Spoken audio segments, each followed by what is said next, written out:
meesii galtee namni mul'anni maali argamni maali istiraateejiin bilisiginnaa maali kan jiru mee namni sii galtee dandeettiin qaba jiru warra bilisiginnaa keessaa nu barsiisuun gaariidha jechuudha obbo Mul'ata Faanis ni jiranii mee nu jan silaa'uu beektaa warra bilisiginnaa irraa waa uumaa takka sii galtee warra bilisiginnaa waa uumaan beeku waa nama barsiisuu hin danda'an nama ifii beekeetutu sii galtee nama waa barsiisa dhugaa dubbachuudhaaf nama hedduun interview godhee kaayyoon bilisiginnaa maali tarsiimoon isii maali istiraateejiin isii maali kan jiru warra sii galtee sii deebisuu hin dandeenyeetu irra guddoo warra sii galtee kaayyoo bilisiginnaatu hin beekne kaayyoo bilisiginnaa sii galtee kaayyoo mililiktanaawu warra hin beekneetu qabsoo Oromoo homachuu barbaadaa jechuudha.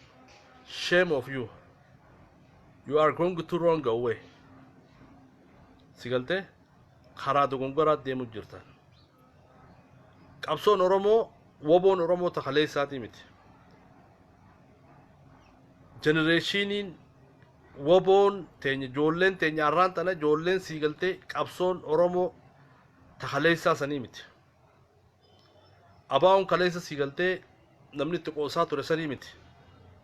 Woboon kaleessa namni itti qoosaa ture sanii miti.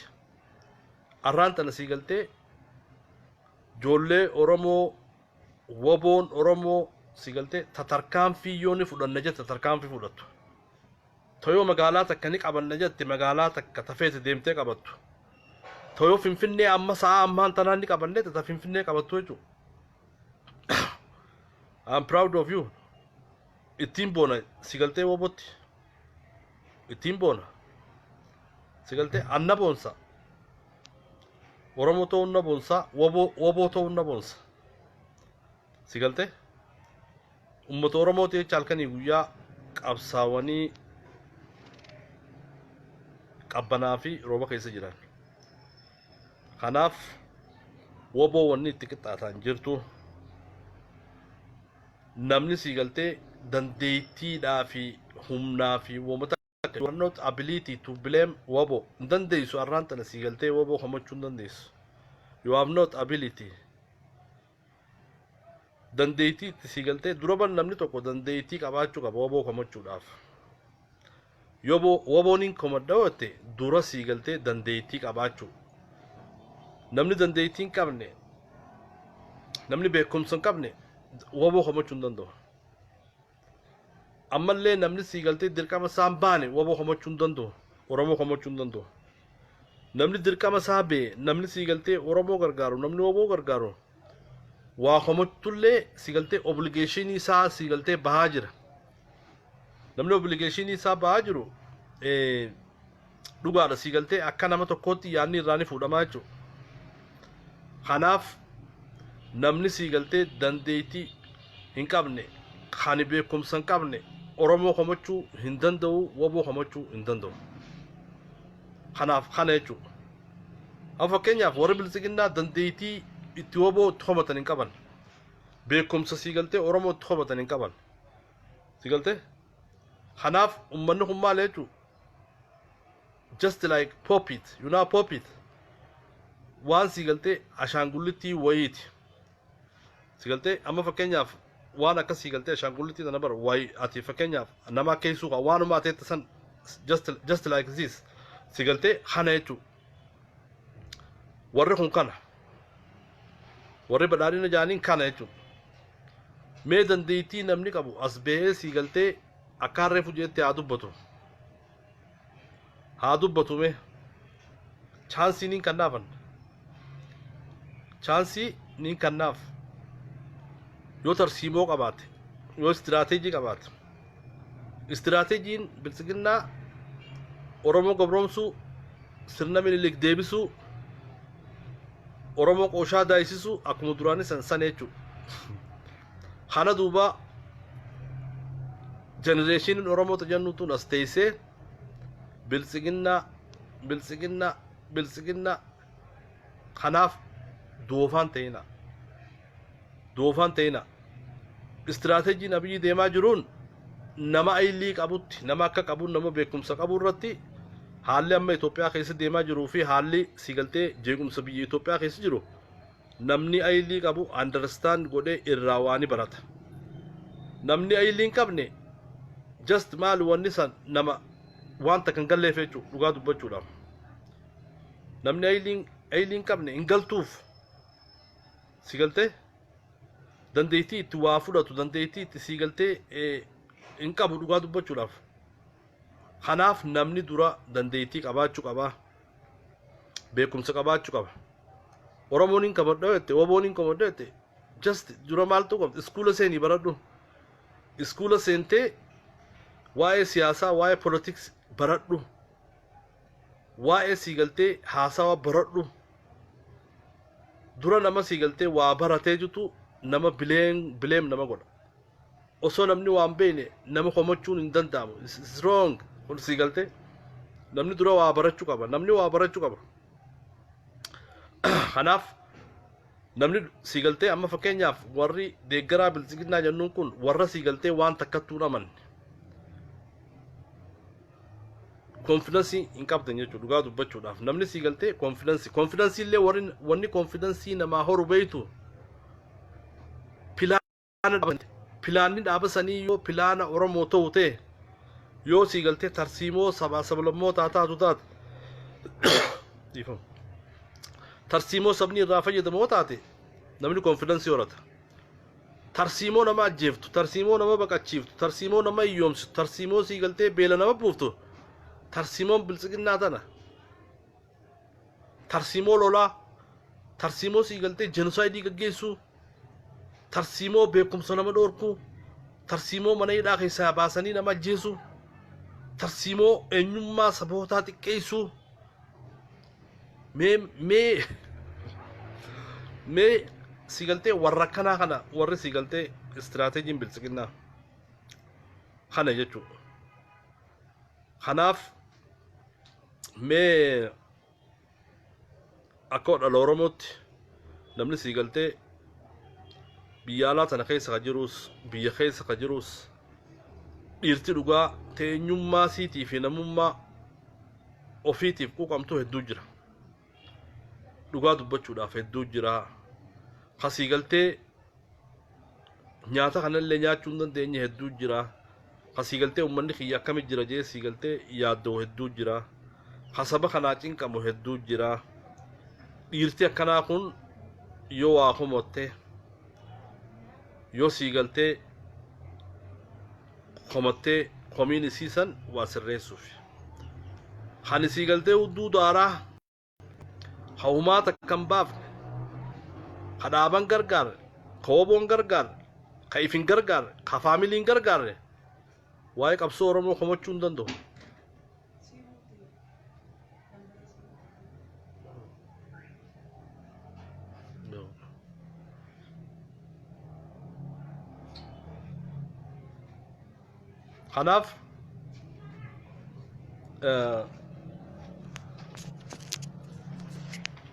Kanaaf namni akkasii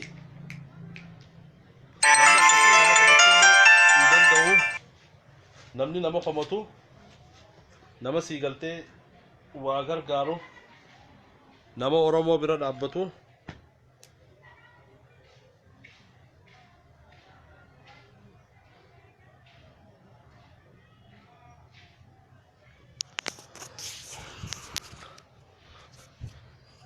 nama Oromoo bira dhaabbatu namni akkasii ta'uu qaba.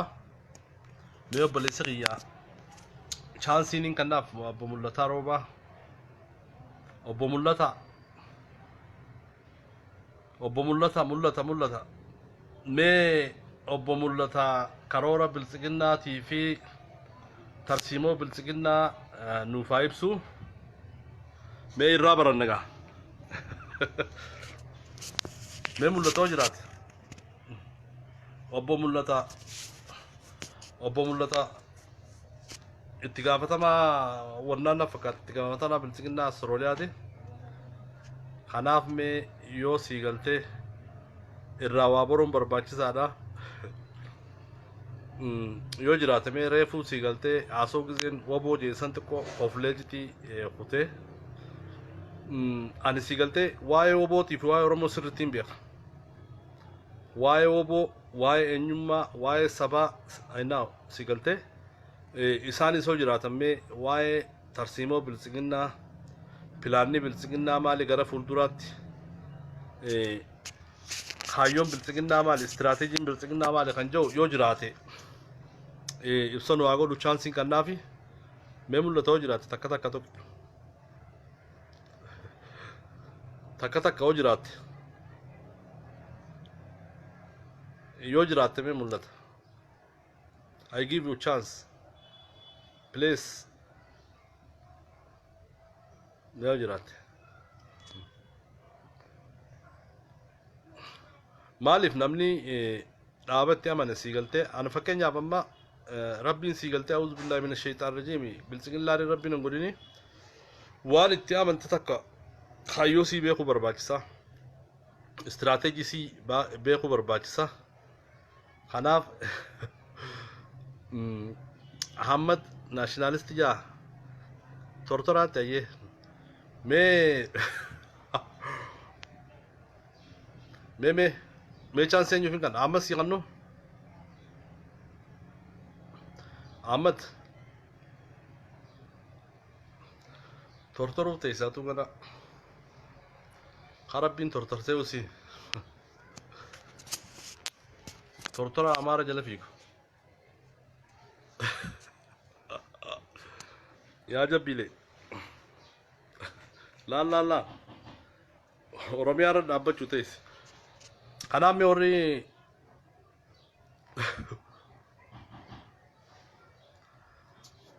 mee warra tarsiimoo beeku tarsiimoo bilisiginnaa badhaadhinni fuulli duri keenya badhaadhinni keenya nama ceesisa gara fuulduraatti diinagdee ni ceena ummata dukkana keessa dhaabbatee ija babaasu shame of you pastor idiot qaanyoytu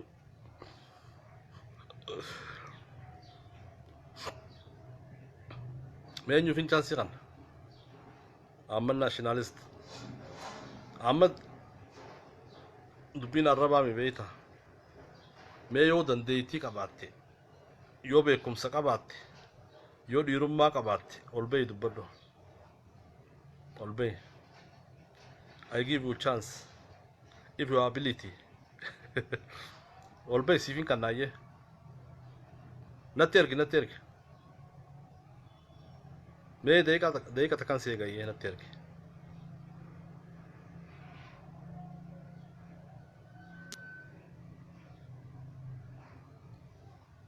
hayyee 1 minute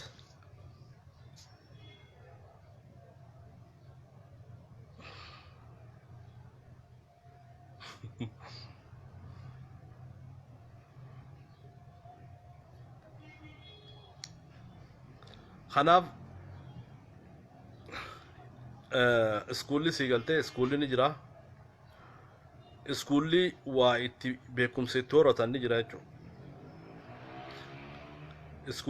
iskuula noormaali jira iskuula sii galtee dabbalummaatti baratan osoo hin taane iskuula sii galtee siyaasaa itti baratanii jira iskuula sii galtee beekumsa itti horatanii jira iskuula seenaa namni dura iskuula seenee dandeettii horatee eega dandeettii horate booda nama tokko sii galtee ittiin komata nama takka ittiin balaaleeffata namni sii galtee beekumsa hin qabne namni sii galtee siyaasaan beene akka hoolaatti sii galtee akka beeladaatti gamana deemoo jaaniin gamana deemu kana sii galtee saba Oromoo xiqqeessuu irratti saba Oromoo ajjeesuu irratti saba Oromoo maqaa xiqqeessuu irratti warri bobbee sii galtee warri yaaduu hin dandeenyu kun dura waa barachuun barbaachisaa keessaafuu warri bilisiginnaa jechuudha waa baradhaa dura waa baradhaa si galtee nama waa beekututu waa komata nama waa beekututu namaaf waa ibsa nama waa beekututu si galtee haraara nama kaa'e waan beeytan dandeettiin qabdan dandeettiin teessan nama arrabsu nama xiqqeessu kanaaf kanaaf waa baradha Ahmad waa baradha si galtee wanni guddaan si galtee Oromoo saba miliyeena jaatam gurgurtee miliyeena jaatam si galtee xiqqeessitee miliyeena jaatam eenyummaa si irraa mulqitee miliyeena jaatam basaastee miliyeena jaatam hidha darbitee miliyeena jaatam biyyaa baaftee hin jiraattu jiraachuun teessu mootummaalleen si galtee mootummaan wayyaanee jabduun kalees turte sanillee numa cabxe atillee numa cabxe garuu yeroo gabaabduu keessatti wal arguu teenya jechuudha akka gaafa duraanii saba kanarra si galtee shira daleeydanii saba kana ajjeeftanii saba kana hiitanii haan biyyaa baaftanii si galtee dhiifama jechuun hin jiru tokko tokkoon namaa kan si galtee saba kanarra shira dalage kan si galtee saba kana ajjeese itti gaafatamuu teessan seera jalaan baatan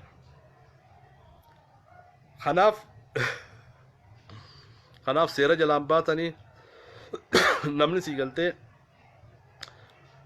warri shiraa warri si galtee uumaata kan shaggar caffee araaraa weelkaam obbaleessa kayya bagana yaan dhufte dhiyaadha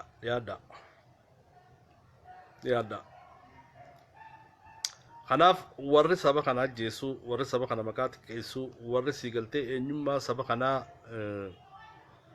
xiqqeessu seenaa miti amma seera jalaan baatan seenaa hoo jennee isinuma ol keenyatti seera jalaa hin baatan kufaatiin mootummaa tanaalleen yeroo gabaabdu itti gaafatamuu teessanii jechuudha kanaaf mee Ahmad kajoo kana mee siifin kana obbaleesseen natti ergime ifyuwaa mee bar dandeettii yoo qabaatte seeniijiti haasoy seeniiti istiraatejii biltsiginnaa nu ibsi seeniiti tarsiimoo biltsiginnaa nu ibsi ati goota akkasi goota biltsiginnaati kanaaf dandeettii hin qabdan beekumsa hin qabdan humaata kan qabdan namni si galtee beekumsa hin qabne dandeettii hin qabne dura maal first wanni godhu qabu waa barachuu qaba waa dandeettii si galtee waa horachuu qaba mee dura waa baradha namni si galtee gizee waa barate booda si galtee waa homataa beeka namni si galtee dandeettii hin qabne namni si galtee just like poppiti ashaangullitti wayii si galtee waanuma si galtee ati jettu fakkeenyaaf amma amaarri si galtee oromoon tun eenyummaan oromoo baduu qabdee jette eenyummaan oromoo baduu qabdee jettee fiddee dhufte jechuudha just like transfer waan akka si galtee wayii ati dabarsitaa jechuudha kanaaf namni akka ummata kanaa si galtee doofaan jiru namni akka ummata kanaa wallaalaa hin jiru namni akka ummata biltsiginnaa kanatti si galtee zero yookaan duwwaan jiru jechuudha because maali beeyta warra si galtee humaan beeyneetu gubbaarraa ilaanqa jalaa wali qabame jechuudha baadoo sibissib kajaansan afaan sidaamaatiin warra saniitu wali qabame jechuudha amma fakkeenyaaf as gubbatti horkitan waa'ee si galtee oromoo waa'ee woboo fakkeenyaaf oromoo fi woboo addaan baasuu hin dandeessu oromoon si galtee woboon oromoodhaaf lubbu woboon oromoodhaaf dhiiga woboon oromoodhaaf ija woboon oromoo malee hin jiraatu oromoo woboo malee hin jiraatu kuni si galtee jara muramee beeku qaba jechuudha yeroo gabaabdutti finfinnee kan qabu ta'u kiiloo 4 woboodha I am really dhugaan baana dhugaa rabbi si galtee inshallah ka qabu ta'u rabbi wajjin wobootu qabu ta'a jechuudha kanaaf yeroon si galtee finfinneetti qabnu yeroo gabaabdu kanaaf masgidallee natti azaanee jira mee shaggar fayyaa ta'e galatame dero amma za'a jummaaf deema kanaaf mee namni دقيقة شنكنا الربيتا ورا هيوتا بروفيسوروتا في ورا سيقلتي إثيوبيا خيسا أكمل برات قادرة بالسجننا بروفيسوروتا سانيتي فين جننا كنا عمل ناشوناليست كجوفا ورا كنا فين تشالسي كنا ورا سيقلتي فول دوري كينيا بداري نعمل يومان بينا كنا بروفيسوروتا بالسجننا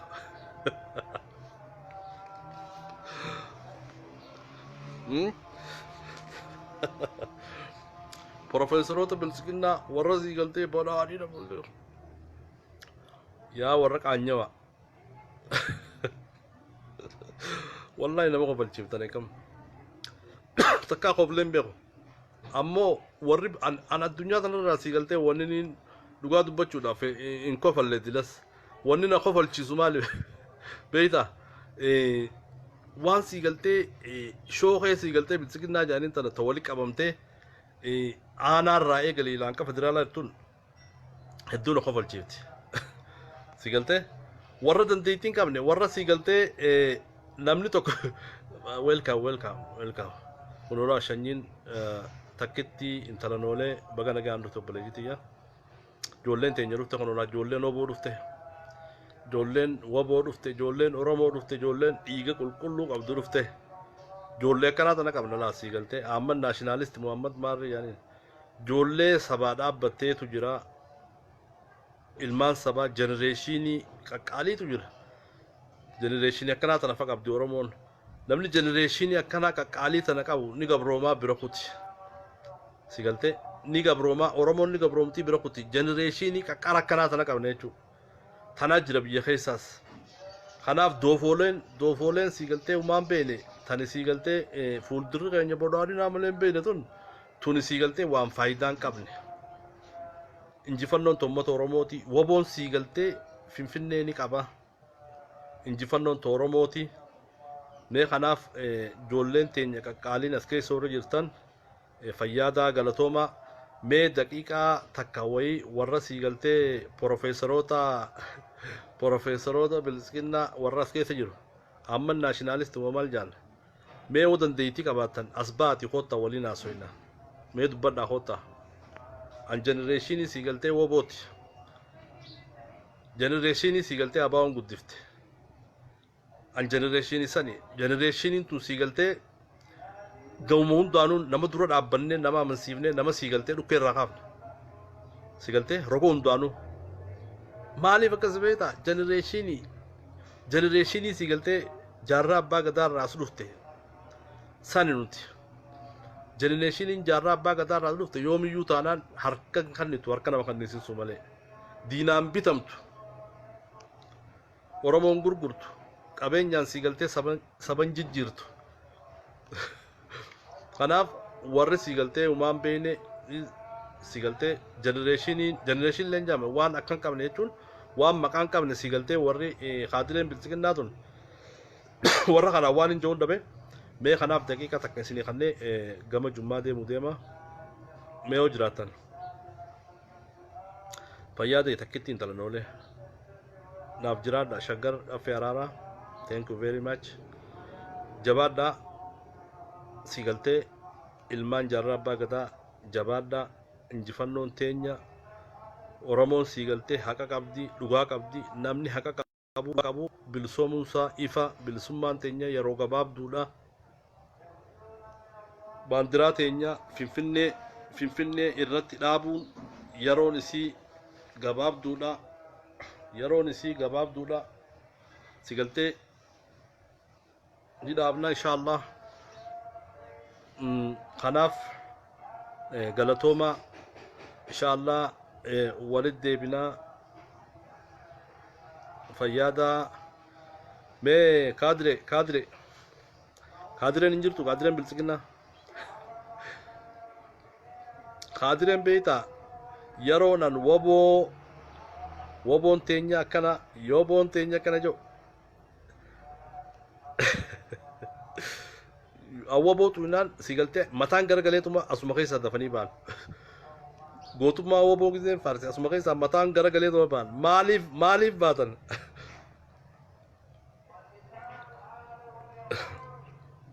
kanaaf waan si galtee waan gaariidha. Kanaaf si galtee yoo dandeettii qabaattan yoo si galtee beekumsa qabaattan yeroo barbaachisaa ta'etti waliin seennee jiti haasoinaa waliin seennee ol dura dhaabbannaa. Ani si galtee haqa uummata Oromootii fi dhugaa uummata Oromoo qabadheetiin isin dura dhaabbadhaa. Isin si galtee haqa Amaaraatii fi Minilik qabrii keessaa baasuu irratti haqa san qabattanii jiti ol baa kottaa na dura dhaabbadhaa. Anammoo haqa Oromootii fi uummanni Oromoo haqa qabaa dhugaa Oromoo sanirraa hin dubbachaa jira. Anamma yeroo dubbadhu dhugaa Oromootii fi haqa Oromoo irraa hin dubbachaa jira. Akkanuma si galtee dubbachaa jiru. Oromoon haqa qabdi dhugaa qabdi. Warri bilisiginnaatis haqa Minilik haqa Minilikii fi haqa Haile Sillaasee qabattanii qabadhaati kottaan wajjin falma. Sanuma silaa'u warri bilisiginnaa Minilik qabrii keessaa baasaati Haile Sillaasee qabrii keessaa baasaa haqa isaa barbaanna jaati kottaa waliin falminaa kottaa. Egaa kanaaf akkasii mee Ahmad san reefuu na arrabsee Ahmad naashinaalisti jee umaa itti deebisan mallee yoo barbaadde araba biraallee itti haa deebisu. Maaliif arrabni umaatii miti arraba tokkichaa arrabni tokkoome faaruu miliyoon 60 qaban laal faaruu miliyoon 60. I'm proud of